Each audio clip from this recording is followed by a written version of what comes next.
Seorang dosen sekaligus direktur perusahaan farmasi ternama di Korea bernama Jin Han mengadakan acara duka cita kematian istrinya, Yeon Seol. Sebelum ketemu tamu, Jin Han netesin obat mata dulu. Dengan modal tertunduk, lesu, dan mata berair, semua tamu langsung sedih dan berusaha menghiburnya.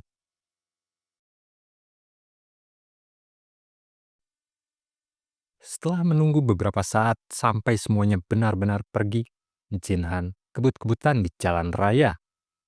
Tak lama kemudian, dia sampai di sebuah apartemen mewah.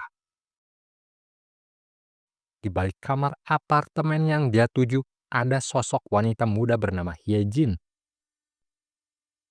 Tanpa basa-basi, mereka berdua langsung beradu bibir. Di Gedung Forensik Nasional Korea, Sukwon, Donggu, Sokyun, tiga polisi baru dari divisi kriminal sedang menunggu polisi senior yang ditugaskan kepala kepolisian untuk memimpin mereka menangani kasus mayat wanita yang menghilang. Dia sering mendapatkan penghargaan tapi terkenal sering mabuk-mabukan. Tiba-tiba terdengar suara mobil yang menabrak pembatas parkir. Orang yang dimaksud telah datang. Dia bernama Jong-sik. Setelah menyambutnya, mereka memandu Jong-sik untuk melihat-lihat tempat kejadian perkara. Sukwon menjelaskan kejadian hilangnya mayat Yeon Seol berdasarkan hasil wawancaranya terhadap Pak Satpam yang masih hidup namun terluka parah. Sekitar 1 jam lalu, Pak Satpam yang sedang jaga malam tiba-tiba ngerasa ada demit yang gangguin dia.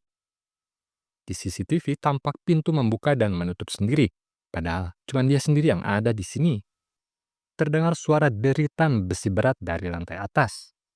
Kemudian lampu nyala redup dan listrik mati total. Pak Satpam penasaran sama suara tadi, jadi dia pergi ke lantai atas buat ngecek. Waktu menunjukkan pukul 20.10. Gak lama kemudian, senternya yang mati. Lagi-lagi lampu nyala redup, dan Pak Satpam mendengar suara meja bergeser. Suaranya datang dari arah kamar mayat. Dirinya langsung ngecek. Pak Satpam gak percaya apa yang dilihat karena kejadiannya begitu cepat seiring dengan lampu yang nyala redup. Awalnya dia melihat kamar mayat yang pintunya terbuka. Sekitar 1 detik kemudian muncul mayat wanita yang duduk di lantai bersandar ke dinding. Sedetik lagi dia lihat mayat itu matanya terbuka. Lalu sedetik kemudian tubuhnya hilang. Pak Satpam langsung lari terbirit-birit menjatuhkan senternya. Dia berinisiatif untuk menelpon atasannya, tapi sayang banget HP-nya jatuh dan masuk ke kolong pintu. Ternyata pintunya kekunci, jadi nggak bisa masuk. Saat ia mengintip dari kaca jendela, ada yang memukulnya dengan keras, membuat kepalanya membentur kaca tebal hingga retak. Sukwon ngasih tahu kalau saat kejadian listrik mati total, membuat CCTV nggak berfungsi dan bikin error sistem kunci elektronik pintu ruang kontrol utama. Teknisi pun belum berhasil membukanya.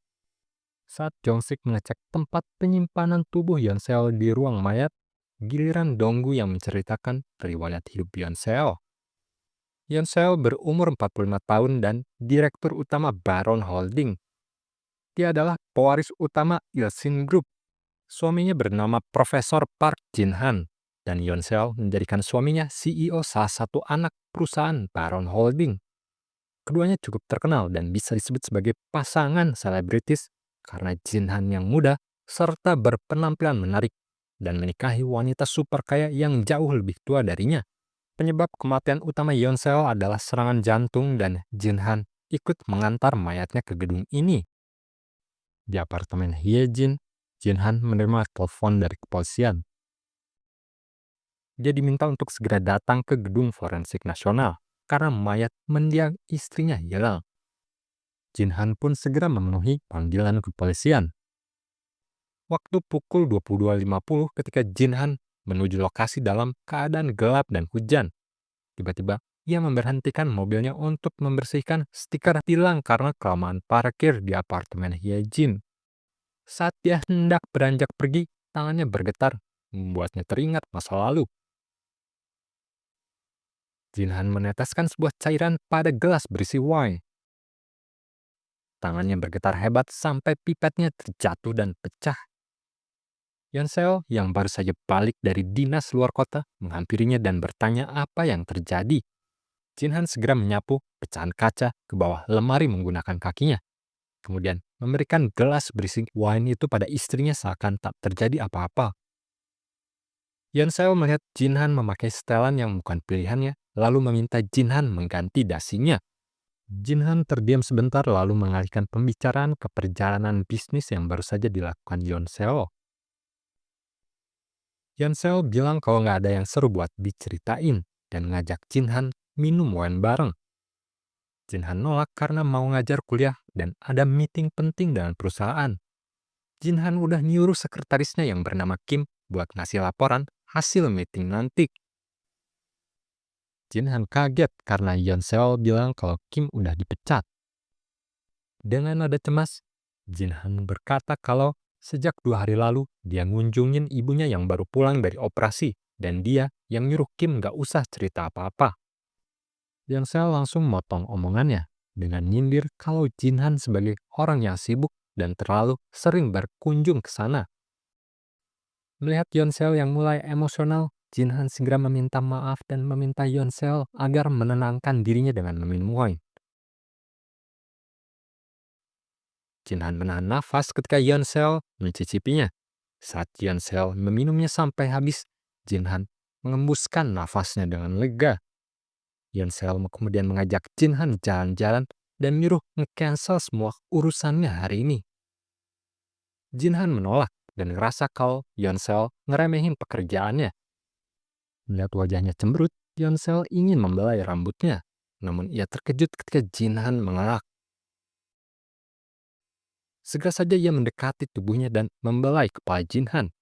Yonseo tersenyum dan berkata, Jinhan imut banget kalau lagi ngambek. Nostalgia Jinhan berakhir setibanya di depan gedung forensik nasional. Dia disambut Sukwon dan langsung mempersilahkannya masuk. Jongsik hanya bisa bengong ketika dirinya ngajak salaman. Soalnya Jinhan nyelonong begitu saja. Baru saja Sukwon memulai briefing, ia nelfonin Jinhan terus. Lewat layar HP-nya terlihat SMS yang mengatakan bahwa Hyejin diteleponin terus sama nomor tak dikenal. Jinhan kemudian memotong perkataan Sukwon untuk memintanya agar berbicara intinya saja. Sukwon langsung ngasih tahu intinya bahwa jenazah istrinya hilang. Suasana berubah drastis ketika Jinhan menyudutkan para polisi dengan mempertanyakan kredibilitas mereka karena bisa kehilangan mayat.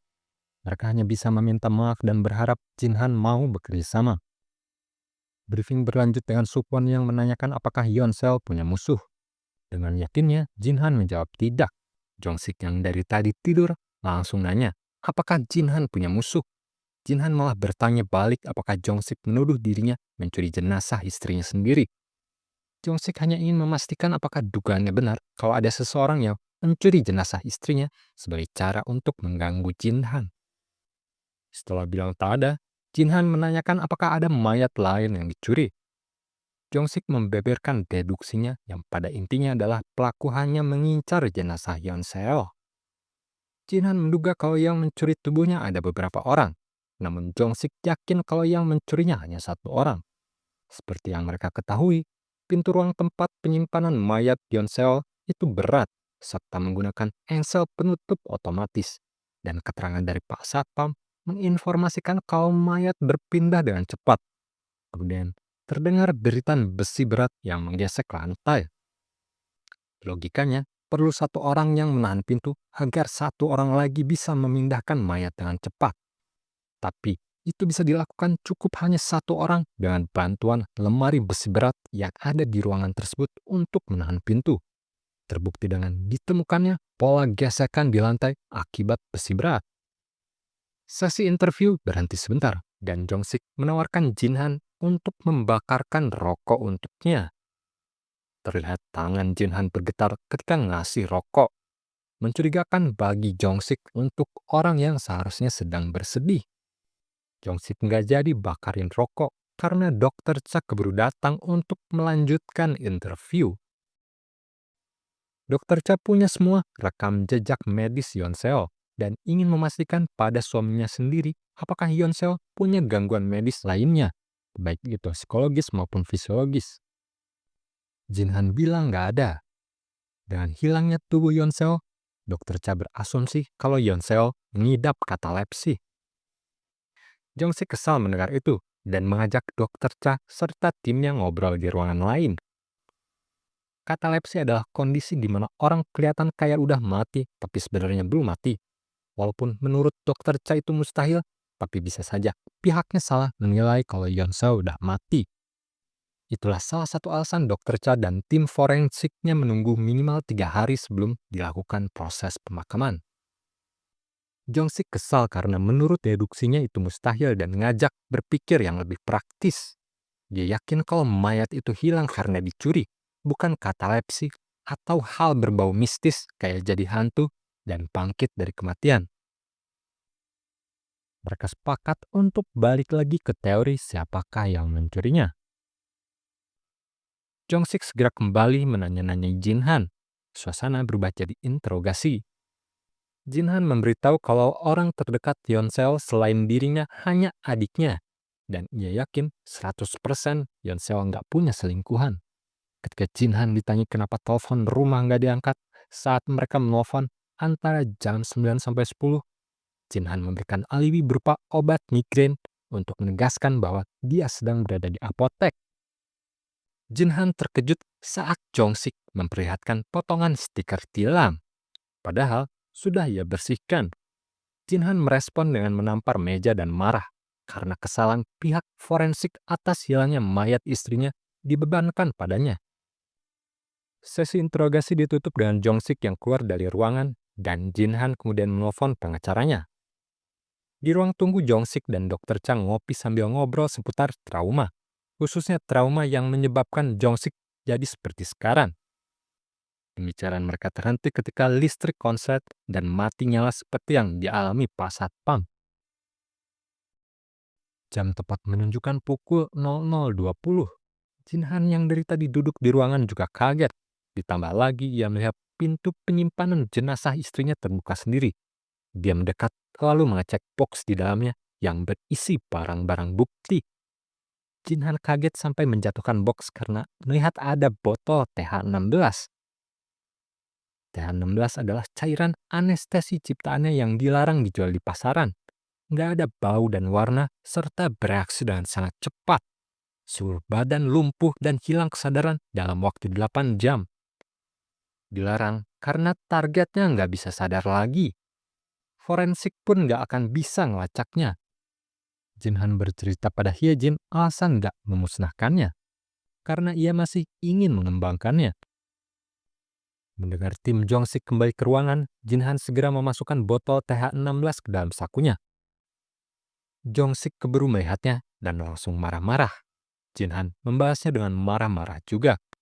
Keduanya terlibat adu mulut dengan Jong-sik yang memaksa agar Jin-han mengeluarkan semua barang yang ada di sakunya. Jong-sik berhasil mengambil botol TH16. Ia segera meminta dokter Cha untuk mengecek kandungannya. Tak lama kemudian, masuk telepon dari atasannya. Jong-sik sengaja mengaktifkan loudspeaker sehingga semuanya mendengar kalau atasan Jong-sik marah-marah karena ia ditelepon oleh kantor kejaksaan gara-gara Jong-sik menahan Jin-han terlalu lama. Bosnya meminta Jong-sik segera melepaskan Jin-han karena atasannya diancam untuk diturunkan dari jabatannya. Tak peduli kalau Jong-sik menemukan bukti pembunuhan. Jong-sik segera menutup telepon dan melanjutkan investigasi. Sambil menunggu hasil dokter Chang ngetes cairan milik Jin-han, Jong-sik menginstruksikan Donggu dan Sokyun untuk mengecek seluruh akses keluar masuk gedung forensik. Sedangkan Sukwon disuruh mengontak pengacara pribadi sekaligus adik Yeon-seo. Beberapa lama kemudian, saat dua teknisi sedang berusaha memperbaiki kelistrikan, tiba-tiba pintu elektronik ruang kontrol utama kebuka sendiri. Salah seorang teknisi yang mengeceknya terkaget-kaget lantaran muncul seorang wanita di balik pintu. Ternyata itu adalah Sokyun yang bersama Donggu berhasil masuk ruang kontrol utama lewat saluran pembuangan udara dari luar gedung. Jongsik segera datang ke sana. Terungkap bahwa pintu elektronik macet bukan error gara-gara mati listrik total, tetapi karena kodenya dirubah. CCTV rusak karena konslet kena tetes air hujan. Ternyata ada satu CCTV yang masih menyala. CCTV yang mengarah ke jalan raya depan gedung itu sistemnya beda sendiri karena menyatu dengan milik kota. Di ruang investigasi, Jinhan meminta izin pada petugas penjaga untuk ke WC. Sambil merokok, Jinhan menelpon balik Hyejin yang dari tadi miss call terus. Mereka ngobrolin tentang mayat Yeonseo yang hilang dan TH-16 yang tiba-tiba ada di ruang mayat. Padahal Jinhan yakin kalau dirinya udah ngancurin semuanya setelah menyelesaikan misinya. Hyejin pun gak bilang siapa-siapa dan Jinhan yakin kalau hanya mereka berdua yang tahu. Jinhan terkejut ketika di jendela WC tiba-tiba muncul surat undangan Madame Butterfly. Di dalamnya ada tulisan yang ditujukan padanya. Segera saja pikirannya terseret ke masa lalu. Jinhan turun dari mobilnya, lalu berlari menghampiri Hyejin yang berjalan sambil mendorong sepedanya yang bocor. Dengan nada khawatir, Jinhan menanya-nanyai Hyejin. Hyejin berkata bahwa dirinya dan bayi dalam perutnya baik-baik saja. Hyejin ngasih tahu Jinhan kalau dirinya ditabrak lari sama mobil hitam dan udah lapor polisi, tapi sayangnya nggak ada saksi. Jinhan lega lalu memeluknya dengan erat. Jinhan panik lagi ketika melihat dari kejauhan ada mobil hitam yang mirip milik istrinya. Jinhan pun pulang dan tiba di rumah saat Yeonseo sedang berolahraga. Seharusnya mereka pergi bersama ke Madame Butterfly.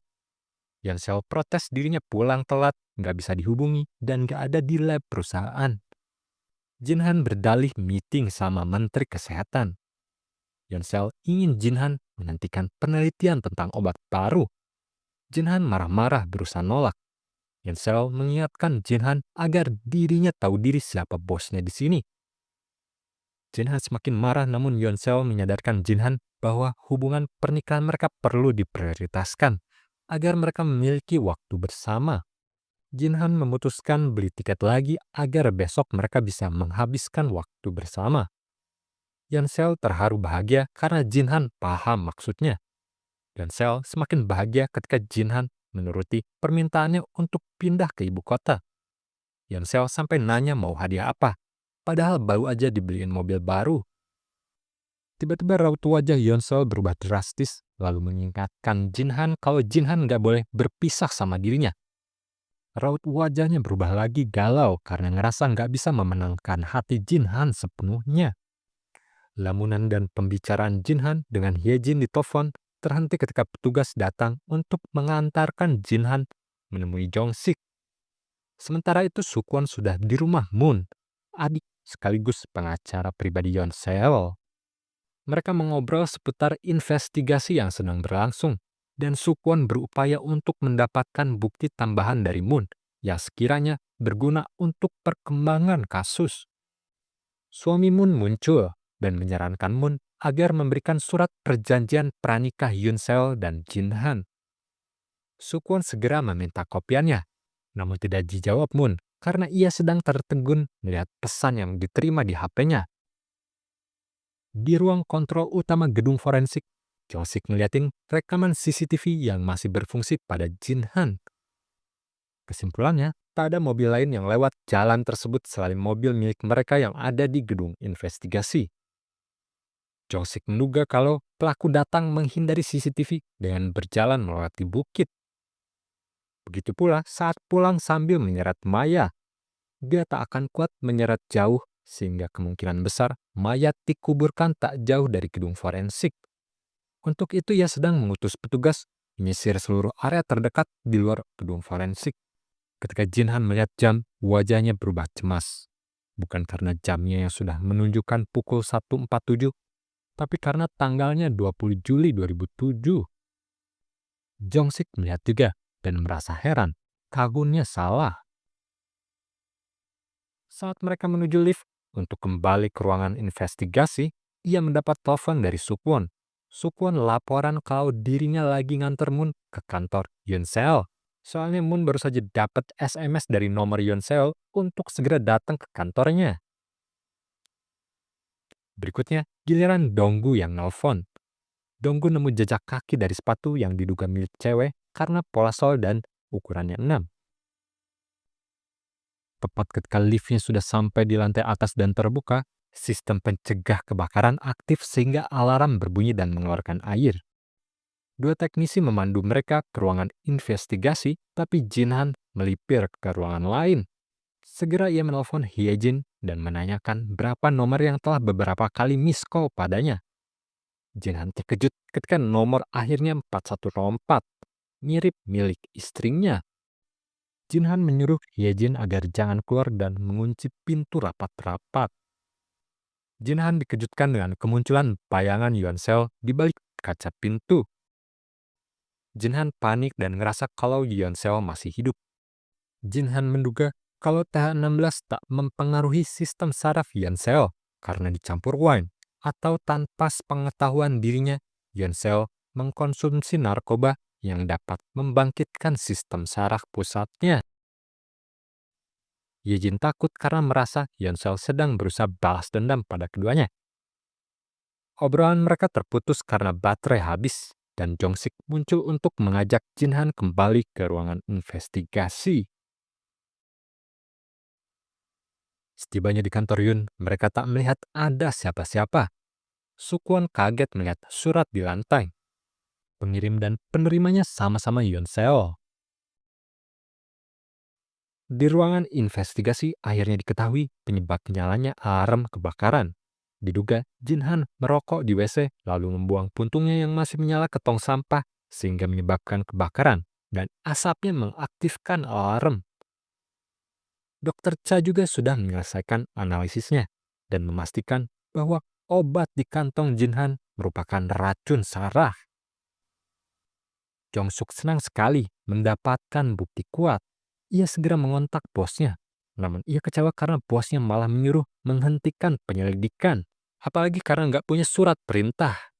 Setelah membujuk bosnya nyuruh Jongsuk berhenti melakukan apapun dan dia akan segera ke sana bersama beberapa petugas. Percakapan telepon selesai dan Jongsuk menatapi foto tunangannya sambil melamun. Ia teringat saat memfoto tunangannya di sebuah restoran lalu memberikannya hadiah kalung. Lamunannya beralih ke saat dirinya terjebak di kantor untuk lembur mengerjakan tugas. Jongsuk kemudian menelpon tunangannya yang baru saja turun dari bus kemudian berjalan kaki bersama seorang anak. Seharusnya ia menemani mereka mengunjungi makam mertuanya. Namun, tunangannya memaklumi kesibukan Jongsuk dan berkata tak usah jemput karena sebentar lagi mereka akan sampai ke kota terdekat. Percakapan mereka terhenti ketika sebuah mobil hitam menabrak tunangannya. Bertepatan dengan itu, terdengar sirine mobil kepolisian menandai kedatangan kepala polisi. Sementara itu, Jinhan yang sedang merenung di ruang investigasi mendengar suara jendela yang terbuka dan tertutup. Hati cemas sambil berjalan menghampirinya. Terkejut, ia melihat gelas wine di samping jendela. Gelas yang sama dengan yang diminum istrinya. Tiba-tiba di belakang Jinhan muncul sosok Yeonseo membisikkan betapa imutnya Jinhan ketika ngambek. Ternyata Jinhan hanya bermimpi. Ia sempat tertidur karena memang waktunya sudah menjelang subuh. Ketegangan Jinhan tak terhenti di situ karena terdengar suara musik Madame Butterfly dari tempat penyimpanan Maya. Tiba-tiba ia melihat ada yang ngintip. Jinhan berusaha mengejar, tapi pintunya nggak bisa dibuka. Pengintip berhasil kabur melalui pintu lainnya. Perhatiannya teralihkan kembali ke suara musik yang terasa dekat. Jinhan nyoba buka salah satu kantong mayat. Ternyata ada HP di dalamnya dan pada layarnya terlihat panggilan masuk dari nomor Yeonseo. Tak ada jawaban ketika ia mengangkatnya. Dan ketika ditelepon balik pun masuk ke kotak suara. Ia penasaran isi kantong mayat tersebut. Setelah dibuka, ternyata bukan Yonseo. Jinhan kemudian mendapatkan SMS. Nomor berasal dari Yonseo dan menyebutkan bahwa ia ditunggu di tempat rahasia mereka. Ditutup dengan tanggal 20 Juli 2007. Segera saja ia menelpon Hyejin, namun panggilannya hanya masuk inbox. Ia menyampaikan pesan untuk segera mengontaknya ke nomor ini. Sementara itu Jongsik menyambut kedatangan bosnya di pintu masuk gedung. Bosnya keluar dari mobil langsung marah-marah. Tanpa basa-basi, memerintahkan anak buahnya untuk membawa pergi Jongsik. Terjadi pertengkaran di antara polisi karena Jongsik menolak untuk dibawa pergi. Tiba-tiba terdengar bunyi klakson mobil, dan semua mata tertuju pada Sukwon yang baru saja tiba dan membawa bukti kuat. Tak lama kemudian Jongsik dan bosnya datang mengunjungi Jinhan. Jinhan senang mengira kepala polisi akan membantunya keluar dari masalah ini. Namun, kepala polisi sekarang sudah tahu jika Jinhan berada dalam posisi bahaya. Kemudian memerintahkan Jinhan melanjutkan interogasi dan bekerja sama. Jinhan kesal karena Jongsik menanyakan kapan terakhir ia bertemu dengan istrinya dan meminta agar segera menemukan jasad istrinya.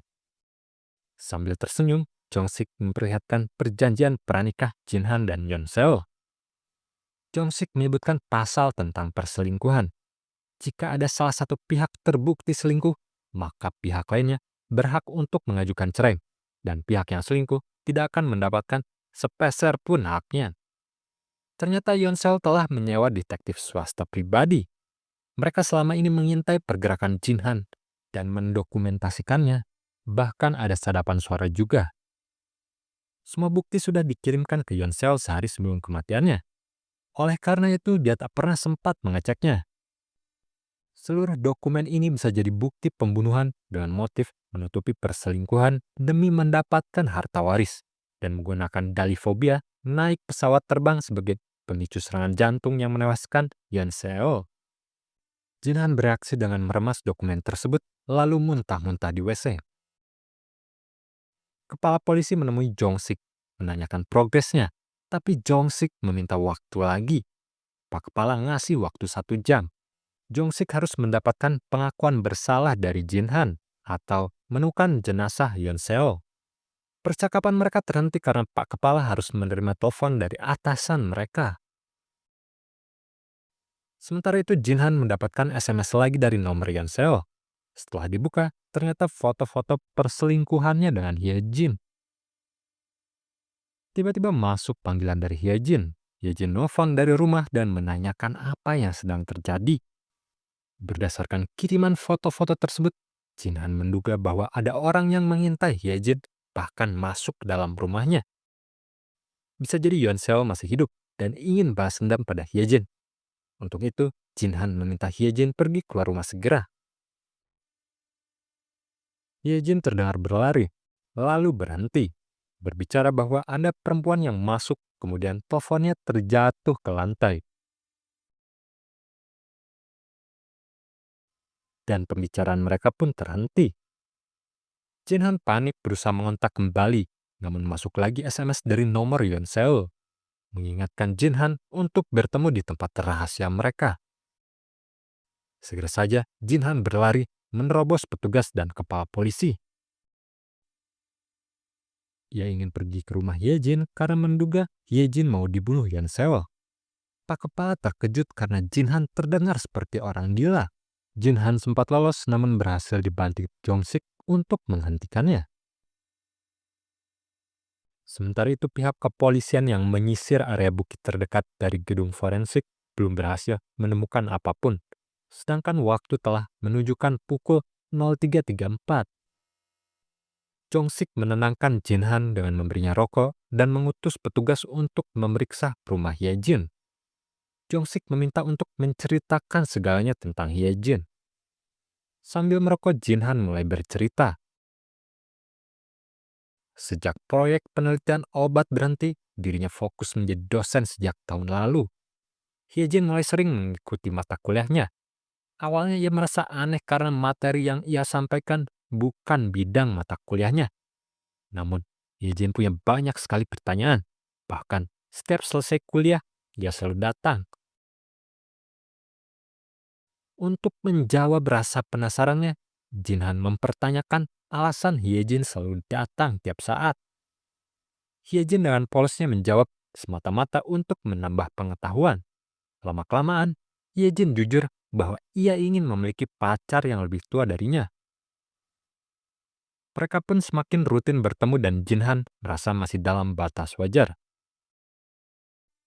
Jinhan mulai termotivasi untuk mengejar impiannya dalam studi bidang kimia karena kehadiran Hyejin. Di sisi lain, Jinhan mulai merasa dirinya hanya sekedar trofi bagi Yeonseo karena Yeonseo sudah memiliki segalanya, sehingga ia tak tertarik dengan impian Jinhan. Mulailah Yeonseo curiga.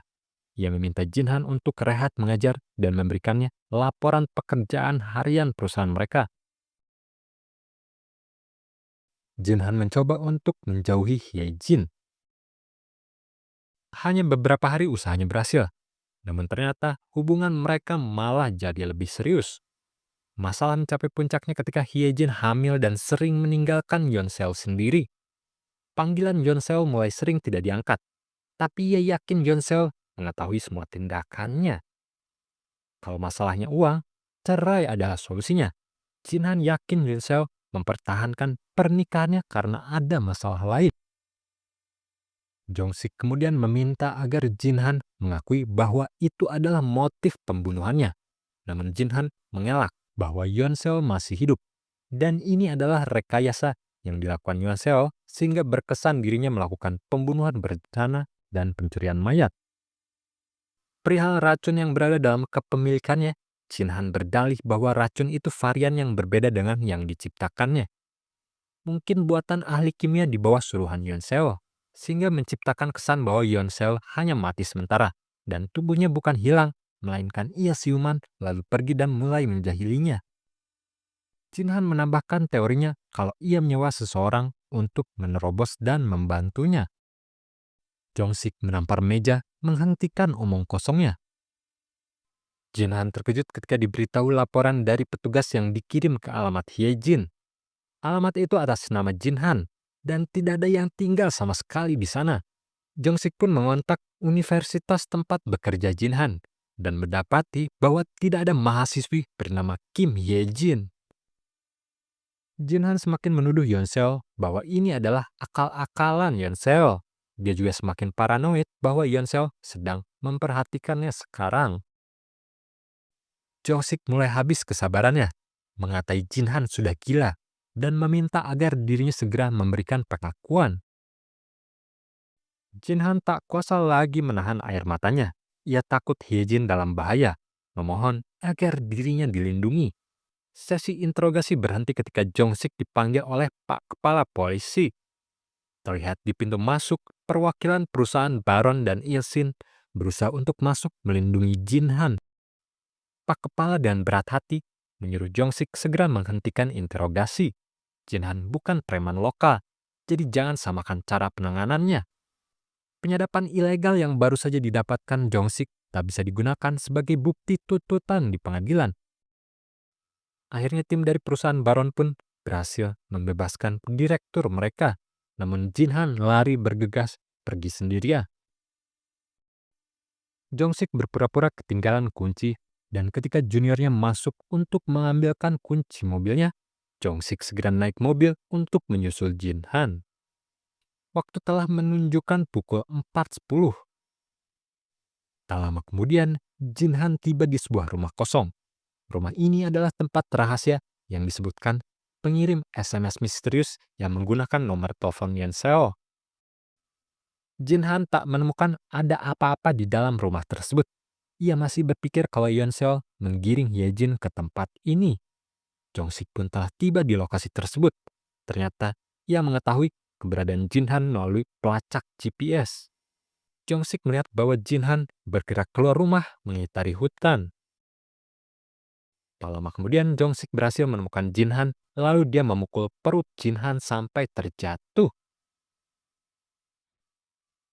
Jongsik tampak senang dan memuji Jinhan bahwa dirinya pintar sekali memilih lahan ini. untuk menyembunyikan mayat karena terpencil dan tak mungkin ada yang bisa menemukannya. Jinhan berteriak dengan tegas bahwa bukan dirinya yang mencuri mayat Yonseo, dan Yonseo masih hidup. Perkataan Jongsik selanjutnya membingungkan Jinhan karena bukan mayat Yonseo yang ia maksud. Selama ini ia berusaha mengingatkan masalah lain. Jongsik pun menunjukkan foto tunangannya agar Jinhan ingat. Namanya Song Ji-yong. Peristiwa itu terjadi tanggal 20 Juli 2007, tanggal peringatan kematian kedua orang tua Song Ji-yong.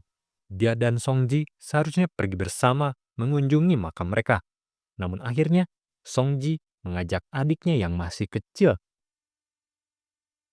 Diketahui bahwa Song Ji dan Jong Sik akan segera menikah. Mereka pulang terlalu larut, dan satu-satunya bis yang bisa mengantar mereka hanya bisa mencapai jalan raya perbatasan kota. Mereka pun berjalan karena cukup jauh dan membuat kaki adiknya sakit. Ia menggendongnya. Song Ji kemudian memberikan plester pada engkel kaki adiknya. Tak disadari, sebuah mobil menghantamnya dengan kencang. Sang adik terlempar ke pinggir jalan, terluka parah namun masih setengah hidup. Sedangkan Song Ji tergeletak dipenuhi luka berat di jalan raya. Sang adik berhasil diketemukan dan dibawa ke rumah sakit dalam keadaan hidup. Jong Sik langsung menanya-nanyai ciri-ciri penabrak. Namun sang adik hanya mengingat mobilnya adalah sedan hitam. Lama-kelamaan mereka hilang kontak dan suatu saat ia bertemu lagi dengannya. Mereka ngobrol sambil makan siang bersama. Setelah basa-basi sedikit, sang adik memperlihatkan halaman dari sebuah majalah yang menampilkan gambar parfum mewah. Kemudian ia menunjuk logo perusahaannya. Sang adik kini ingat bahwa mobil hitam yang menabrak mereka memiliki stiker logo perusahaan Baron pada kaca depannya. Setelah Jongsik menelusuri catatan reparasi kendaraan perusahaan Baron, ditemukan di sekitar tanggal 20 Juli 2007 ada mobil Lincoln hitam yang direparasi bagian depannya dengan atas nama Park Jin-han. Akhirnya Jin-han mulai sadar bahwa Jongsik selama ini bertanya tentang di mana Jin-han menguburkan mayat Song Ji. Dalam ingatan Jin-han, ia menabrak hanya seorang wanita dewasa ketika ia menyupiri istrinya dalam keadaan mabuk di jalan raya sepi perbatasan kota. Saat itu waktu menunjukkan pukul 9.31 malam, tanggal 20 Juli 2007. Keduanya sempat turun dari mobil, mengecek dari jauh, dan menduga wanita itu telah tewas seketika. Jin-han diserang panik dan kebingungan siapa yang harus ditelepon. Yonseo menamparnya kencang-kencang untuk menghilangkan kepanikannya. Ia meyakinkan semua akan baik-baik saja jika menuruti perkataannya. Yonseo menyuruh Jinhan untuk menyingkirkan mayat itu. Mereka terkejut ketika melihat wanita itu berjalan, namun kemudian tergeletak kembali. Wanita itu akhirnya meninggoy. Song Ji dibawa ke tempat terpencil di tengah hutan. "Gwencana," kata Yonseo sambil memeluk dan menenangkannya. Ia meyakinkan semua akan baik-baik saja jika Jinhan menuruti apa kata dirinya. Lamunan Jinhan berakhir ketika dirinya ditendang keras oleh Jong Sik. Ia ingin Jinhan merasakan bagaimana perasaan dirinya yang selama ini mengira Song Ji masih hidup karena mayatnya tak pernah diketemukan. Mendengar hal tersebut, Jinhan akhirnya sadar bahwa pelaku pencurian mayat Yonseo adalah Jong Sik. Singkat cerita, Jong Sik menjelaskan bahwa semua kejadian ganjil di gedung forensik disutradarai oleh dirinya. Mayat Yonseo tak akan diketemukan dimanapun karena ada di bagasi mobil miliknya. Tiba-tiba Jinhan merasa tubuhnya kaku sulit digerakkan. Jong Sik memberitahu bahwa dirinya telah diracun. Racun TH16 yang sama dengan yang Jinhan berikan pada Yonseo. Sekarang, tepat 8 jam racunnya sudah bereaksi. Kini Jinhan memohon agar dirinya tak dibunuh, lalu menunjuk posisi penguburan Song Ji-yong. Jinhan juga memohon agar Hye-jin tak dibunuh. Mendengar itu, Jong Sik tertawa. Jinhan kaget karena Jong Sik mengambil sabuknya. Ia kemudian memperlihatkan ada pelacak di balik mata sabuknya. Jong-sik akhirnya memberitahu nama asli Hyejin. Hyejin adalah adik dari Song Jiong, memiliki nama asli Song Hwayong. Setelah mengetahui bahwa pelaku penabrakan adalah pasangan suami istri Crazy Rich Korea, Jong-sik awalnya ragu bisa menangkap mereka, apalagi menemukan tubuh Song Ji. Namun, dendam kesumat Hyejin membuat mata Jong-sik terbuka bahwa perlahan-lahan rencana mereka akan berhasil.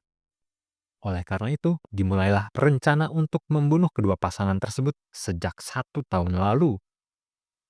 Saat Jong-sik mendorong Jinhan, Jinhan mengingat kembali masa-masanya bersama Hyejin. Hyejinlah yang mencuri TH-16 saat Hyejin meminta Jinhan memusnahkan sisa TH-16 yang tidak bisa dijual di pasaran. Hyejin berhasil memberikannya TH-16 saat dirinya meminta minum di rumah Hyejin setelah adu bibir dengannya kemarin malam. Waktu telah menjelang pagi, Jong-sik pergi ke mobilnya. Dia membuka bagasi untuk mengambil mayat Yeonseo dan sekop. Setelah menggali area tanah yang sempat ditunjukkan Jinhan, akhirnya Jong-sik menemukan mayat Song Ji. Beberapa lama kemudian, petugas polisi lainnya berdatangan. Ternyata Jinhan masih hidup.